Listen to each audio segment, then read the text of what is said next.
श्री दुर्गा सप्तशती 10वां अध्याय शुंभ निशुंभ वध। हिंदी में मैं मस्तक पर अर्धचंद्र धारण करने वाली शिव शक्ति स्वरूपा भगवती कामेश्वरी का हृदय से चिंतन करता हूँ। वह तपाए हुए स्वर्ण के समान सुंदर हैं। सूर्य, चंद्रमा और अग्नि ये ही तीन उनके नेत्र हैं तथा वह अपने मनोहर हाथों में धनुष, बाण, अंकुश, पाश और त्रिशूल धारण किए हुए हैं। ऋषिवाद ऋषि कहते हैं कि हे राजन, प्राणों के समान प्यारे भाई निशुंभ का वध होता देख करके सारी सेना का संहार होता जान शुंभ ने कुपित होकर कहा, दुष्ट दुर्गे, तू बल के अभिमान में आकर झूठ मूठ का घमंड न दिखा।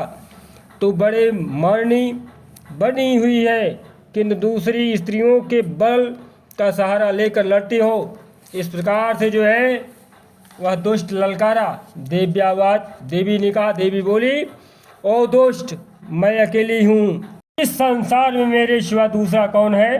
देख, ये मेरी ही विभूतियाँ हैं, अतः मुझ में भी प्रवेश कर रही हैं। तदंतर ब्रह्माणी आज समस्त देवियाँ अंबिका देवी के शरीर में लीन हो गई। उस समय केवल अंबिका देवी ही रह गई। देवी बोली, मैं अपनी ऐश्वर्य शक्ति से अपने अनेक रूपों में यहाँ उपस्थित हुई थी। उन सब रूपों को मैंने समेट लिया है। अब अकेली ही युद्ध में खड़ी हूँ, तुम भी स्थिर हो जाओ।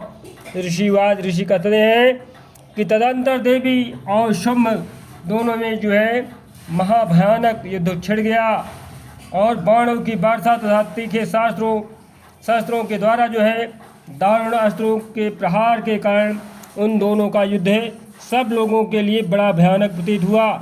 इस प्रकार से उस समय जो है श्री अंबिका देवी ने जो सैकड़ों दिव्य अस्त्र छोड़े, उन्हें दैत्यराज शुंभ ने उनके निवारक अस्त्रों द्वारा काट डाला। इसी प्रकार शुंभ ने भी जो दिव्य अस्त्र चलाए, उन्हें परमेश्वरी ने जो है भयंकर हुंकार शब्द के उच्चारण आदि द्वारा जो है खिलवाड़ में ही नष्ट कर डाला। तब उस असुर ने सैकड़ों बाणों द्वारा जो है देवी को आच्छादित कर दिया। इस प्रकार वो यह देख करके क्रोध में भरी हुई उन देवी ने भी बाण मारकर उसका धनुष काट डाला। धनुष कट जाने पर फिर दैत्यराज ने शक्ति हाथ में ली, किंतु देवी ने चक्र से उसके हाथ को की शक्ति को भी काट गिराया। तत्पश्चात दैत्यों के स्वामी शुंभ ने 100 चांद वाली चमकती हुई ढाल और तलवार हाथ में लेकर के उस समय देवी पर धावा बोल दिया। उसके आते ही चंडिका ने अपने धनुष में छोड़े हुए तीखे बाणों द्वारा उसकी सूर्य किरणों के समान उज्ज्वल ढाल और तलवार को भी तुरंत काट दिया। इस प्रकार से वह दुष्ट जो है फिर घोड़े और सारथी को लेकर के देवी के ऊपर दौड़ पड़ा, लेकिन उसके दौड़ने से पहले ही धनुष तो पहले ही कट चुका था। अब उसने अंबिका को मारने के लिए उद्यत हो भयंकर मुदगर हाथ में लिया। उसे आते देख देवी ने अपने तीक्ष्ण बाणों से जो है उसका मुदगर भी काट डाला। तीस पर जो है वह असुर मुक्का तान करके बड़े तेजी के साथ देवी को झपटा। उस दैत्यराज ने देवी की छाती में मुक्का मारा, तब उन देवी ने भी उसकी छाती में एक चांटा जड़ दिया।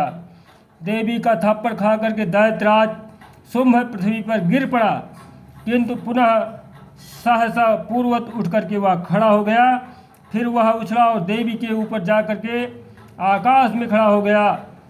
तब चंडिका आकाश में भी बिना किसी आधार के ही शंभु से जो है अर्थात शुंभ नामक दैत्य से युद्ध करने लगी। उस समय दैत्य और चंडिका आकाश में एक दूसरे से लड़ने लगे।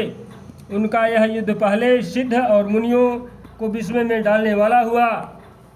तत्पश्चात फिर अंबिका ने शुंभ के साथ बहुत देर युद्ध करने के पश्चात उसे उठाकर घुमाया और पृथ्वी पर पटक दिया। पट के जाने पर पृथ्वी पर आने के बाद वह दुष्टात्मा दैत्य पुनः चंडिका का वध करने के लिए उनकी ओर बड़े वेग से दौड़ा।